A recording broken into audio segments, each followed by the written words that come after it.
Hello বন্ধুরা, কেমন আছেন? আশা করি সবাই ভালো আছেন। আজকে আমি আপনাদেরকে দেখাবো কীভাবে আপনার মোবাইলের চার্জ দ্রুত ফুরিয়ে গেলে সেটা বন্ধ করবেন।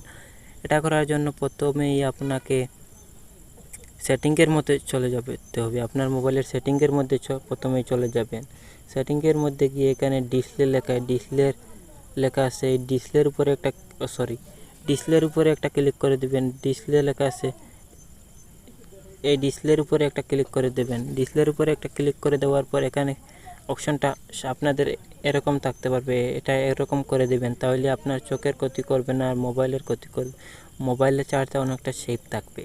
এটা গেল প্রথম সেটিং। 2 নম্বর সেটিংটা হচ্ছে, এই সেটিংটা হচ্ছে কি 2 নম্বর সেটিং, যে সেটিংটা হচ্ছে এটা কি, এটা আসলে যে অ্যাপস, সবগুলো অ্যাপসের উপরে এভাবে ট্যাপ মেরে ধরবেন। আপনি ট্যাপ মেরে ধরার পর অ্যাপসের উপরে এভাবে ট্যাপ মেরে ধরার পর এই অপশনটা একটা ক্লিক করবেন। এই অপশনটা একটা ক্লিক করার পর নিচের দিকে আসবেন। এখানে ব্যাটারি নামের যে অপশনটা দেখতে পাচ্ছেন, ব্যাটারির উপরে একটা ক্লিক মারবেন। ক্লিক মারার পর আপনার সাধারণ এখানে থাকবে, এটা নিচের দিকে এখানে এনে দিবেন।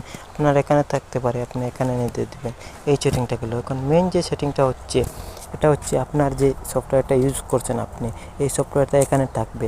সবগুলো সফটওয়্যার এখানে থাকবে। এখান থেকে কি করবেন, আপনি এখানে সফটওয়্যারগুলো রাখবেন না।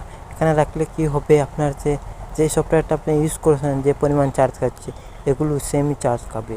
আপনি এখান থেকে এগুলো সরিয়ে দেবেন, সবটি এখান থেকে সরিয়ে দেবেন। সবসময় এভাবে রাখবেন। আশা করি ভিডিওটা বুঝতে পারছেন। ভিডিওটা ভালো লাগলে একটা লাইক করে দেবেন, আর এই চ্যানেল নতুন হয়ে থাকলে একটা সাবস্ক্রাইব করে দেবেন। আজকের ভিডিওটা এখানে শেষ করব।